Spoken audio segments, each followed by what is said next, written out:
Selamünaleyküm ikrarlı tezi kurumelle. Keşkanla hayırlı olsun. Ben Adil Erkov. Uygur Tadqiqat İnstitutu namından hemmanlarga salam yollayman. Her hafta institutumuzun müdiri. Şundaqla Hacettepe Üniversitesi Edebiyat Fakültesi Tarih Bilimi Fakültesi doçent doktor Erkin Ekrem malumunu ötküzüp kelayotgan Xalqaro vaziyat va kun tartibi nomli programmamizning yeni bölümü uzunlar bo'ldi. Erkin malum hoş geldiniz. Hoş bulduk, rahmet. Xitoy hukumati bilan Solomon aralları oturuşta bexatarlik sohasida bir kelishim imzolandi. Bu kelishimdan albatta Yangi Zelandiya, Avstraliya, Amerika qatorli davlatlar norozilik bildirdi. Ularning demoqchiligi Xitoy hukumati Echokran rayonida o'zining nüfuzini kengaytirish orqali Avstraliya, Yangi Zelandiya va Amerikaning manfaatlariga xiris va tahdid ilib keldi deganni sabab ko'rsatib Xitoyga norozilik bildirgan bo'ldi. Xitoy hukumati bo'lsa undaq bir niyatim yo'qligini, hatto Solomon orollari bosh ministrimi bunday qilishni bo'lmaydiganligi haqida va'da bergan bo'ldi. Lekin ikki taraf o'rtasida imzolangan bu kelishimning rasmiy mazmuni to'liq oshkorlanmagan bo'lsa, lekin loyiha qismidagi oshkorlanganligi bildirildi. Mazmunda bunday bir gap kelgan.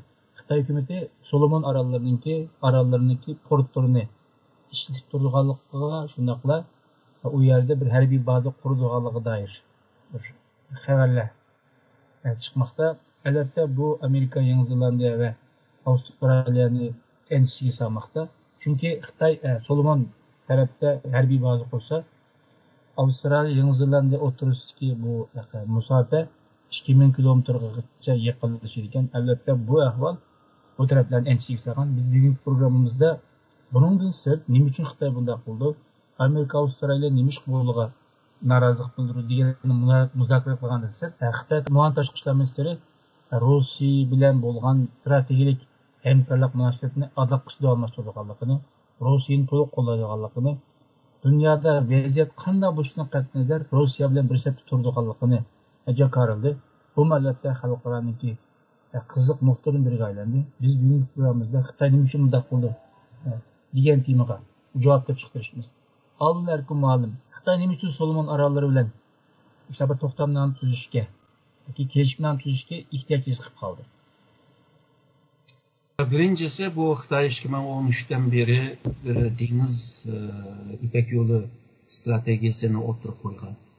Bu yol yalnızla bir sızık emas, aslında rayon karakterlik. Yani Asya Tinch Okyanus rayonunda mı o'zininki iqtisodiy va ticari menfaatini qo'llash va rayon davlatlarla hamkorlik qilish bilan birlikda rayon davlatlarini shu iqtisodiy tijorat jihatda o'ziga beqindirish. Shuning bilan Amerikaninki bu Asya Tinch Okyanusdagi bu ta'sirini azaltish. Chunki natijada Xi Jinpingninki 2017'de degandek 2030'da Amerika bilan teng bo'lgan va 2049 yiliga borgan chog'da dunyoninki eng qudratli davlat bo'lishi degan bir strategiya nishoni bor.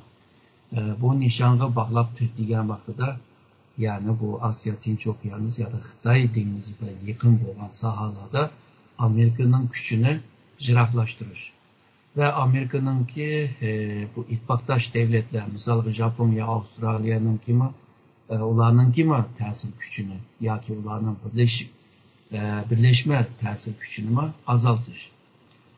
Shuningga bu strategiyalik ahamiyati bo'lgan mayli kichik davlat bo'lsin, orol davlat bo'lsin, mayli qit'a davlat bo'lsin, bular bilan yaqin munosabatni qurishga davom qilyapti. Yolg'izla bu Solomon davlati emas. İkinci bir sebep bo'lsa, shu 2019'dan keyin Amerika shu Asya Tinch Okyanusiga ahamiyat berishga boshladi. Birisi bu Indo-Pasifik strategiyasi degan bir narsa bor. Bir hukm bor, ya'ni konsept shaklida buning ichini to'ldirishga tirishyapti. Gerçi bir Trump vaqtida o'tirib qo'ygan bo'lsa, hozirgi Biden hukumati buni davom qilyapti. Bununla qetilganlarning arasında yana Avstraliya var. Yani birisi 2021'den keyin AUKUS deb ism berilgan, yani Avstraliya, İngiliz ve Avstraliyanınki arasında teşkil topgan siyasi ve strateji jihatdagi hamkorlik. Bu bo'lsa Xitoyni rahatsız qiladi. Ya'ni geopolitik chetda mushu xildagi kuchlarni bu rayondan chiqarib o'tish, ojizlashtirib o'tish, hech bo'lmasa ta'sirsiz holiga akilish. Bu Xitoyningki mushu Solomon davlatiga yaqin bo'lishininki sababi. Bundan evvel hammamiz bilamiz, mushu 5 ko'z birligi degan bir birlik bor. Bu bo'lsa Avstraliya, Kanada, Yeni Zelanda, İngiltere ve Amerika. Bir yerde yana Avustralya var. Yani kinki yıl 3 yıldan beri şu Tinç Okyan, Asya, Pasifik bu rayonlarda yeni bir güçler şekilleniyordu. Bu harbi gücü, xavfsizlik gücü, mütabiye gücüdür. Şununla Xitay bundan ensiravadı. Sen eğer de bundak bir birleşmelerini teşkilatlarını kurup çıksan, manga yakın boğan, ya ki menimki tesir asıdır. Bulup mu iktisadi, ticari, cidden manga muhtaç tuyulğanlığa, menfaat berip durup, ulanı üzerine takip edip, o mu ittifaktaş devletlerini kuruşka tırışıvadıdır. Çünkü eğer de Xitay hakikaten Amerika'nın işi dünyanın cihan devleti bunu mendeydiğen olsa, başta şu özününki rayonda rayon karakterlik en kudretli bir devlet buluş lazım. Bu olsa şu 500 yılın içinde dünyada yükselgen devletlerine çıkan yolu muşu hem. Bu bir tecrübe mesele. Şunu olarak Xitay mı bir yolunu tanladı. Ama bu gariplikler biraz ensiravadı. Avustralya muşunda, Amerika muşunda. Çünkü Xitay bu Solomonlar münasebetlerini kurganda bu uçuk emez deydi. Mahbi bir narsalarni qilib deydi. Çünkü bu demokrasi devletlerde bundak gelişimler uçuk buludu hamdi. Başka devletlerine köreleydiğen halde göz tutuş lazım. Çünkü özünün halkıga, meclisiga, kongrege cevap verişe mecbur kalışka hükümetlerin arasındaki gelişimler uçuk oldu. Xitay hazırca bu uçuk deydi. Üçüncü devletlerine karşı bir tehdit sağmaydı deydi. Ve şundaklar bu Solomon devletininki cemiyet bir xatarligini, halkınınki mal mülkünün bir xatarligini, insaniyet yardım veya ki bu tabiatınınki felaketliğe karşı hemkarlık kılış için bundak bir gelişimini kıldık deydi. Ama habersiz mi dep ötken o layihede bunda yazıklık emez.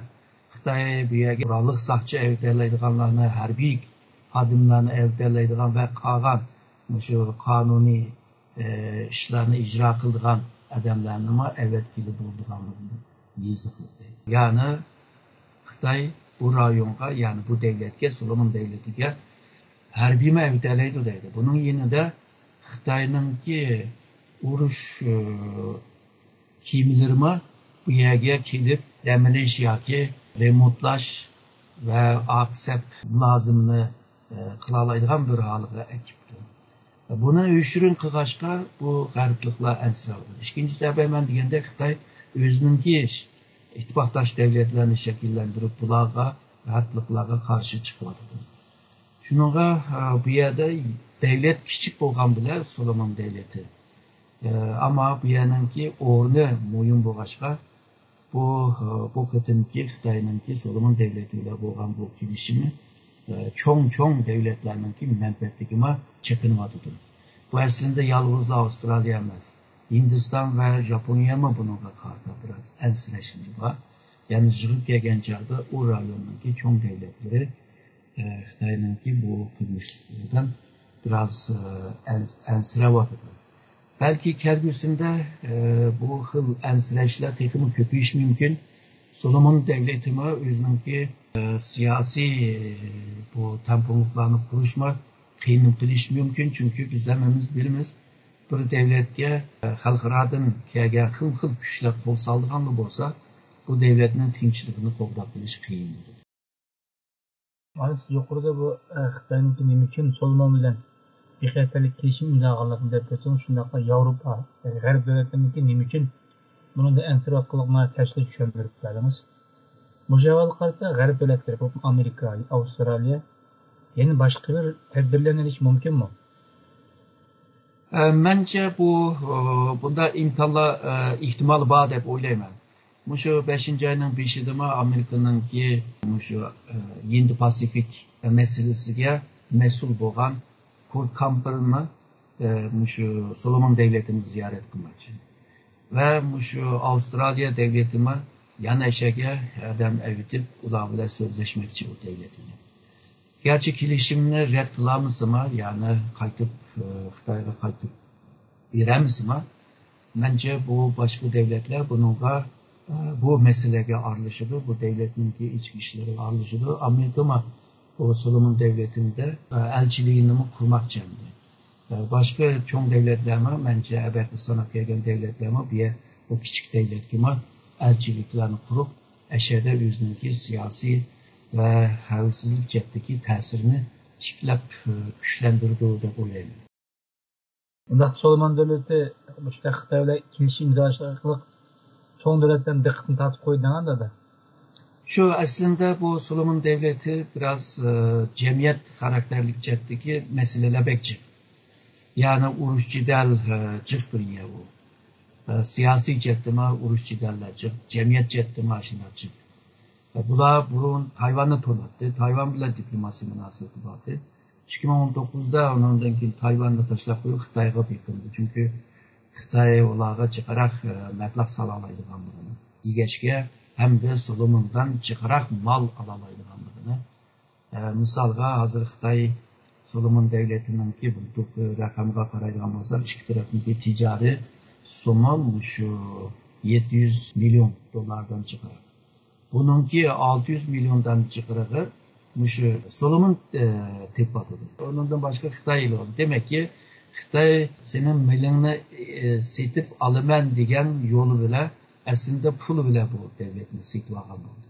Bunda devletler hem de birisi meblağ sahası, birisi pul verse ya da üzümün mallarını çıkarak aldığan bolsa hoş bulurdu.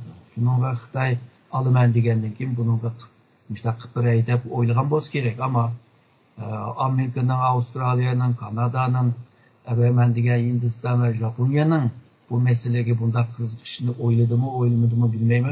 Ama bu devletler var yani bu Solomon'a gelip hemen degendeki siyasi, iktisadi ve havsizlik cette tesirini güçlendirmendiyse Solomon devleti tekimi kıyın ahvalga çıkılışma mümkün. Hudema o Djibouti degen bir devlet var. Bu yerde Fransa, Amerika ve Japonya'nın ki portları var dedi. Bunun için Xitay'a geçip bu yerde port kurulgan için bu Djibouti devletinin bu çoğun güçlerini ekirvilip bularının arasındaki münasebetini qanday mı kılamen de bir şey ağır var dedi. Şuna okşay Solomon devleti mi acına bu kılışma mümkün dep oylayım. Solomon münasebeti ağırlık mı sualı sorsam mı aldı? Çok geldi Solomon okşaş başka uşak devletler mi buluş mümkün? Lakin Xitay başka şunda uşak devletlerle kelişim imzalaş kuyuda ya ki planı bağımı yok mu sizce? Ya ki bir niyetli bilgi bulanı bulmam mı? Çokum. Çünkü hemen degende Xitay şu rayonda rayon karakterlik çok küçük buluş için aşında küçük devletlerine yeniğe ilişki mecbur kalırdı. Çünkü çok devletler bu rayondaki çok devletler iktisat cette Xitay ile yakın olan bile bu havsizlik cette Amerika ile yakın. Ama şu Amerika bile bek çık münasebeti bulmayan küçük devletler var. Bunlar bile münasebetini yakından kurmadı. Misalga Palo degen bir devlet var. O mu küçük bir aral devlet. O mu bunun Tayvan'ı tonattı. Onu mu Tayvan'dan tatılip özgeye yakın duruşga tırıştı. Biz vaxtıda Guantanamo'da solanğan bizning Uyg'urlardan 5'ini aşı Palo devletining yo'lliga. Shuningga Xitoy ashagima qiziqib, ularni o'ziga tortishga tirishyapti. Ya'ni Amerikaningki Pasifik dengiz tarafidagi aral devletlerini hammasini o'zining yeniga tortyapti. O'xshashlar Amerikaning qo'shni devletlar var. Janubiy Amerika, Latin Amerikadagi devletlerini o'ziga tortyapti. Ya'ni Amerikaning arqa bahçadagilarini o'ziga tortishga tirishyapti. Tabii bu devletlerden başka Avrupa'nın o'ziga tortishga tirishib kelgan ve Avrupa'nın müstakil siyasetini ilip yürüyüşünü qo'llaymiz deb so'zlab kelayotgan. Ama keyingi yıllarda başta ama Uygur meselesinden tüpeyli Avrupa-Xitay arasından münasebeti jirikleşti. Ama Ukrayna meselesinin bile birlikte Avrupa ve Amerika birlikte hemkarlık kılıyordu. Yani Avrupa'nı özgü tartışta kıyınçılıkla uçurgan Xitay tabii Amerika'ya karşı çıkışı için Amerika'nınki tesir dairesindeki yani siyasi iktisadi xavfsizlik tesiri aslındaki bazı aral devletlerine özgü tartış zörür bulup kalıvadı lazım. Ejikürmenler hazır erkumalım bu Amerika ve Xitay ve Solomon devlet oturuştaki xatarlik kelişiminin sebebini obda analiz etdi. Hazır biz Xitay Mağan Tashqi ishlar ministri Rossiya haqida bir bayonot berdi. Bayonotniki qisqa mazmunda Xitay Rossiyani vaziyat qanday bo'lishini qatnashdi. Adaqish qo'llaydiganligini. Rossiya Xitay o'rtasidagi strategik munosabatniki adaqish davomliligini. Yani vaziyat qanday bo'lishini qatnashdi. Rossiyani qo'llaydiganligini bildirdi. Rossiya Ukrainada urush yuzib berayotgan mushtaq bir paytda G'arb ellari Rossiyaga butun dunyoning diqqatini mush masalaga tortayotgan bir mezgilda Xitoyning ushtumtutla Rossiyani to'liq qo'llaydiganligini bildirishi albatta xalqaro qiziq nuqtalarga aylangan desak bo'ladi. Ma'lum dal mushada Xitoy ushtumtutni Rossiyani to'liq qo'llaydiganligini bildirdi. Bunun sababi nimadir? Hem de birisi şu Xitay bilan Rusya'nın arasında strateji hemkarlık münasebeti var. Yani bazen birbirine kollaş için bu hazırda diyen bu münasebet yani kilişim bile imzalaşkan bu kilişim mühim rol oynaydı. Şununla bir cidden iki tarafının ki bazı kilişimge karta münasebetini güçlendiriş. İkincisi bu her iki devlet G'arbning ki bisimiga uçurgan. Şununla bu düşman rakip bu okşaş boğaşka iki tarafının ki hamkarlığıma tabii bir ahvalda şekillenirdi. Bulupma mavi Ukrayna meselesiga kelganda eğer de bunda bir paytda Rusya'nı kollab vermese Xitay bu vaqtida Rusya-Xitay münasebeti bozuldu. Çünkü Rusya'daydı menimki kıyınçılık vaqtida sen demişki yüz ülgüyseydi. Eğer Rusya-Xitay münasebeti bozulsa o vaqtida hem de Xitay mı tinç bulamaydı. Çünkü G'arbliklar Xitayga mı bismişdi. İkisini ayırıp etkenlik. Koda 1971'de Xitay Amerika'ya yakınlaşkandan keyin Sovyetlarni yalgızlaştırışda bir netice alganda. Bundan kim Xitayga karşı mı bir netice algılı oldu. Şununla bundaq bir paytda Xitaylarning bir tipi var. Birbirisi bilan quchoqlashib sovuqqa qarshi chiqishdaydi. Shuningga bunda qiyinchilik vaqtida birbirini qo'llab, birbirisiga ancha-muncha yardım qilish bilan mevcut munosabatni qo'g'dab qilish. Bo'lmasa o'zlarini yo'qolib ketadi. Bu Xitoy bir chetdan nima bo'lsa bo'lsin bizningki Rossiya bilan bo'lgan munosabatimiz buzilmaydi va aramızdaki hamkarlık münasebet bozulmaydı deydi. Ama ötkenlerde şu Xitay'nınki Amerika büyük elçisi yani baş elçisi Çingan'da bir gapni dedi. Rusya bilan bo'lgan münasebetinin kima bir kızılsızlık var dedi. Yani Rusya'ya karşı her istiganda, her talep kılganını biz beramaymiz degan gapni dedi. Ondan evvel yani Xitay'nınki Tashqi ishlar ministri, ma'lum ministrlarimiz Rusya bilan bo'lgan munosabatninki cheki yo'q, sizig'i yo'q, yuqori qarabmi sizig'i yo'q, to'g'ri qarabmi sizig'i yo'q deb xuddi siziksiz bir munosabatni tilga olgan. Ama Şingan'daydı bununki bir kızılsızlık var deydi. Demek Xitay'ning ichidami Rusya bilan ilib berayotgan munosabatiningki cheki nada, qizilsizlik nada, qandaq degan ideyani aniq bilamagan bo'lish kerak. Chunki andaq qisma bo'lmagan Amerika xafa bo'ladi. Mandaq qilsa Rossiya xafa bo'ladi. Shuning bilan o'ttirda bir gapni, o'ttirda bir yo'lni sizib turib, shu yo'lda mangayli degandek ko'rinyapti. Yani bir chetdan g'arbliklarni ancha achchig'ini keltirmaydigan, Rossiyani achchig'ini keltirmaydigan o'ttir hal bir yo'lda mangayli. Bugün bunu aldab qımlab qilayli, erta onu qımlab aldab qilayli deb bir yo'lni tanlagandek turdi. Ama bu ikki xil yo'l, ya'ni 200 yillik bir yo'lni tanlagan vaqtida balki Rossiya memnun bo'lmay qoladi, G'arbmi memnun qolmaydi. Hozir G'arbninki memnun qolmaganligi ma'lum.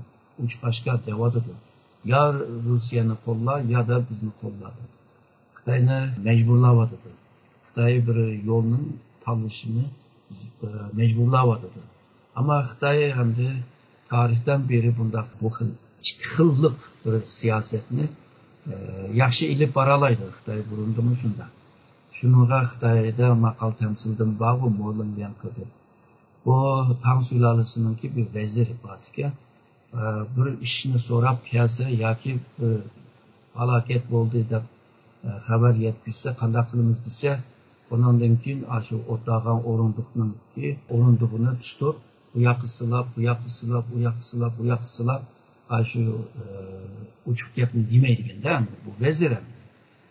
Shuningga bu Xitoyda shundoq ma'nonga anda deb, anonga mundaq deb qilishmi Xitoyning an'anasida bor narsa bu siyosatda. Misolga shu Uyg'ur davlati yıkılgan vaqtida 840'da bu Uyg'ur devletini Hakan'ı Xitoy shu Setichingacha qilib keldi. Tang sulolasi deydi, sen manga nurg'un qarzing bordi, ash qarzimni berib, men pul bilan davlatni yenida quraman degan vaqtida Xitoy bir yanda tamam berayli, unda qilma, bunda qilma deb azroq yeydigan narsa berib qo'yib, oyoqda qirg'izlarni, yana bir qolgan qabilalarni qishqirtib, Uyg'urlarni urib selinglar. Yani bu xil oyun bu Xitoyninki siyosiy analizida bor narsa. Bugün bunda o'ynayotdi, ama xalqaro bo'lgan sari Xitoyninki bu o'yinlarni bilishga boshladi. Yani bu xil o'yin qachongacha o'ynanadi va qanchalik bir natija ola oladi, endi oldimizdagi yillarda ko'ramiz. Ma'lum bu Xitoyning hozir xalqi keskin pozitsiya desak, Rossiyani uch qashqari qo'llaydigan dedi ya.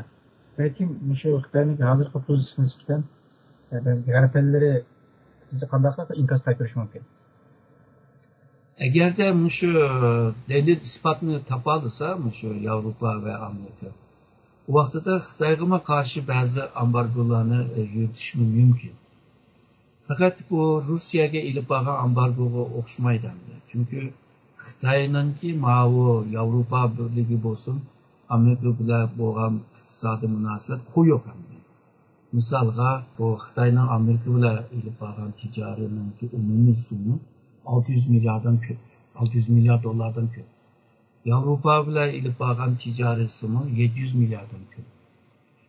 Bu her ikki taraf foiz belki azroq bir ziyon bo'ladi, ama yine de bu Xitoy bozorida pul tepadi. Shunga Xitoyga bir embargoni qanday ilib bordi, hozir buni tekrar so'zlash biroz qiyin, ama Yevropa birligi bilimiz shu Uyg'ur masalasidan tepayli Xitoyga ba'zi embargoni yurgizgan. U vaqtida Xitoy uningga necha bir embargoni cevap bergan. Şunun bilan Yevropa bilan Xitoyning orasida ziddiyatlik bir munosabat o'tdi. Va Xitoy bilan Yevropaning orasidagi erkin tijorat qilish uchun bir-birisiga mablag' selish kelishimini to'xtatib qo'ydi. Mo'yin bir kelishimdi. Demak ki, shunga o'xshaydigan ba'zi embargolarni berish mumkin. Ama iqtisodiy va tijoratdan qutulish, munosabatdan qutulish biroz qiyindek turdi. G'arbliklar uchun. Ma'lum programmamiz bundaq bo'lsa oxirlashtirsak, o'tgan programmamizda gap etgandingiz, Xitoyninki Ukrainadagi manfaatini oz emasdi. Masalan, Ukraina bunda tuproqlarniki 3/1 Xitoyda ochiq kirib, uni o'ziga import qildi degandingiz. Bu Xitoyni hozir qo'llab, uninki urush oxirlashgandan keyin Ukraina xalqi mana qaysi yuzdan bordi demoqchiman-da endi. Baralamdi. Endi xalqaro munosabatda bu axloq 100 degan narsa bo'lmaydi endi. Manfaat nada bo'lsa, manfaat nadan uni tortgan, so'rgan bo'lsa, o'shaga boradi. Misolga Ukraina deylik, Ukraina hazır harabege aylandırdı. Şehirlerini hemmini veyran kılıverdi. Hem de bu şehirlerini yeniden siliş için meblağ gerek. Xitay belki şu vaqtida deydi, men mablag' sepiradi. Misali, ertugün shuni Suriyada mı qilish mumkin. Ertugün Libiyada mı shuni qilish mumkin. Çünkü Xitay şu qimmat qarash chetda pek tanımaydı. Ama menfaat nerede bo'lsa shu yerga boraverdi. Afrikada mı shuni qilyapti. Shunga bu Ukrayna kelgan chaqda biz mablag' salayli, biz sizlarga yardım qilayli. İpek yolunun ki projenin müşahede amelleştireyli diye vaktıda hem de Ukrayna hükümetinin yapıptan bir meblag sağlamak için Rusya'nın veyran kılıverken şehirlerini yeniden siliş için pul lazım hem de. Şununla yanı Xitay yanı baralaydı, yanı çıkış alaydı. Biz bugünkü programımızda Xitay ve Solomon devletlerindeki bexatarlik kelishimnamasining sebepleri, shundoqla g'arb dunyosi bunga bo'lgan inkosları va bundan sirt Xitoyniki Rossiyaning uch qashqar qo'llashiniki keyin yotgan sabablarni erkinlardan analiz qiladi. Hammaga ko'p rahmat, erkinlar sizga ko'p rahmat. Men rahmat etaman.